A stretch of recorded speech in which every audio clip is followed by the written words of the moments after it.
Hello friends, હું છું Asha. Welcome to my channel Dev cuisine. આજે હું તમારી સાથે સાદા પૌવામાંથી બનતી એકદમ ટેસ્ટી એવા ગરમ નાસ્તાની રેસીપી શેર કરવા જઈ રહી છું, જે બનાવવામાં ખૂબ જ ઇઝી છે. પૌવાની કટલેટ્સ તો તમે બનાવતા જ હશો, પણ ઉપરથી ક્રિસ્પી અને અંદરથી એકદમ ટેસ્ટી બને તેવા એક નવા જ મસાલા સાથે આજે આપણે આ કટલેટ્સ બનાવીશું. તો વિડીયોને છેલ્લે સુધી ચોક્કસથી જોજો. કટલેટ્સ બનાવવા માટે સૌથી પહેલાં 3 મીડિયમ સાઇઝના બટેટાને બાફી તેની છાલ ઉતારીને લઈ લઈશું.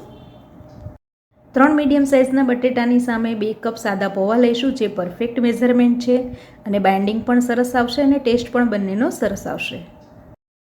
હવે સૌથી પહેલાં બટેટા મિક્સિંગ બાઉલમાં લઈને મેશર વડે મેશ કરી દઈએ, જેથી બટેટા અધકચરા ના લાગે. તમે ખમણીને પણ બટેટા લઈ શકો છો. એકદમ ફટાફટ બની જાય તેવો આ ટેસ્ટી નાસ્તો તમે લંચ બોક્સમાં બાળકોને આપી શકો છો, અથવા તો ઘરે કોઈ ગેસ્ટ આવ્યા હોય તો સ્ટાર્ટર તરીકે અથવા તો ગરમ નાસ્તા તરીકે પણ સર્વ કરી શકો છો.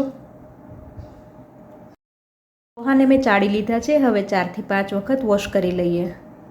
હવે પોહાને આ રીતે સરસ રીતે વોશ કરી લેવાના, જેથી સારી રીતે પલળી જાય. હવે મિક્સી જારમાં તેને ક્રશ કરી લઈશું. મિક્સચરમાં જે નાનું બાઉલ આવે છે તેમાં મેં અત્યારે પોહાને ક્રશ કરેલા છે. તો આ રીતે એકદમ સરસ સ્મૂથ પેસ્ટ બનાવી લેવાની. પલળેલા પૌવા છે એટલે પેસ્ટ એકદમ સરસ લીસી બનશે. તો આ રીતે એકદમ થીક પાણી ઉમેર્યા વગર જ આપણે પૌવાને ક્રશ કરી લીધા છે. હવે તેને મિક્સિંગ બાઉલમાં બટેટા સાથે એડ કરી દઈએ. આપણે તેમાં મસાલા કરી દઈએ. તો સૌથી પહેલાં આપણે તેમાં 1 ચમચી મીઠું એડ કરીશું. તમે તમારા સ્વાદ પ્રમાણે મીઠું એડ કરી શકો છો. અડધી નાની ચમચી હળદર, 2 ચમચી લાલ મરચું, તેમ છતાં તમે તમારા સ્વાદ પ્રમાણે એડ કરી શકો છો. સાથે જ 1 ચમચી ધાણા જીરું પાવડર, 1 નાની ચમચી ગરમ મસાલો, 1 ગાજરને મેં બારીક ખમણી લીધું છે તે પણ એડ કરી દઈશું.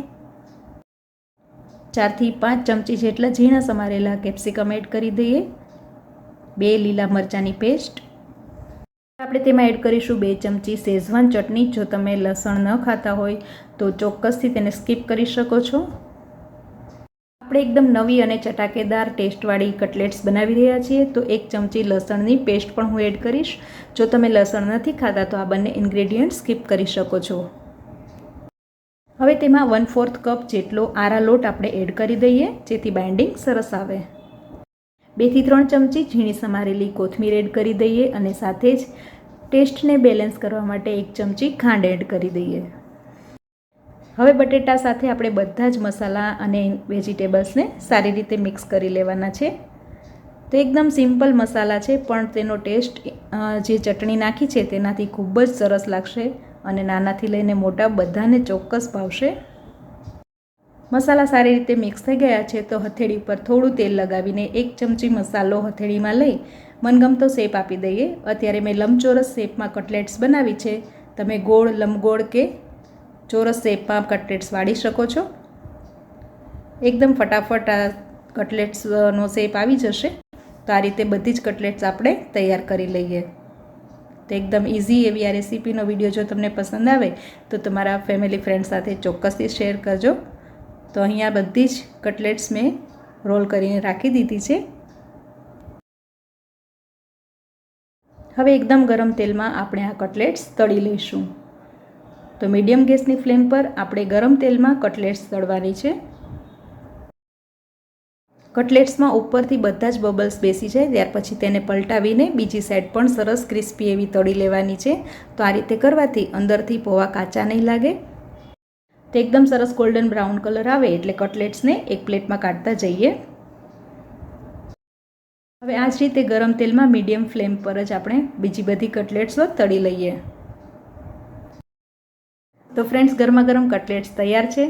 સાદા પૌવાની કટલેટ્સ તો તમે બનાવતા જ છો, તો ક્યારેક આ રીતે નવા ટેસ્ટવાળી, નવા ઇન્ગ્રીડિયન્ટ્સ સાથેની આ કટલેટ્સની રેસીપી ચોક્કસ ટ્રાય કરજો અને તમારા ફ્રેન્ડ્સ સાથે પણ શેર કરજો. હવે આપણે આ કટલેટ્સ સર્વિંગ પ્લેટમાં સર્વ કરી દઈશું. તો ફ્રેન્ડ્સ, આ રેસીપી વિડીયો તમને કેવો લાગ્યો તે ચોક્કસ મને કમેન્ટમાં જણાવજો. અને મારી ચેનલ પર તમે નવા વ્યુઅર્સ હોય તો ચેનલને સબસ્ક્રાઈબ કરીને બાજુમાં આપેલા બેલ આઇકોન પર ક્લિક જરૂર કરજો, જેથી તમને અમારા આવનારા નવા વિડીયોઝની નોટિફિકેશન મળતી રહેશે. અત્યારે કટલેટ્સ મેં કેચઅપ સાથે સર્વ કરેલી છે. તમે ફુદીનાની ચટણી સાથે પણ સર્વ કરી શકો છો. તો ચાલો ફ્રેન્ડ્સ, ફરી મળીશું નવી રેસીપી સાથે. Take care, by.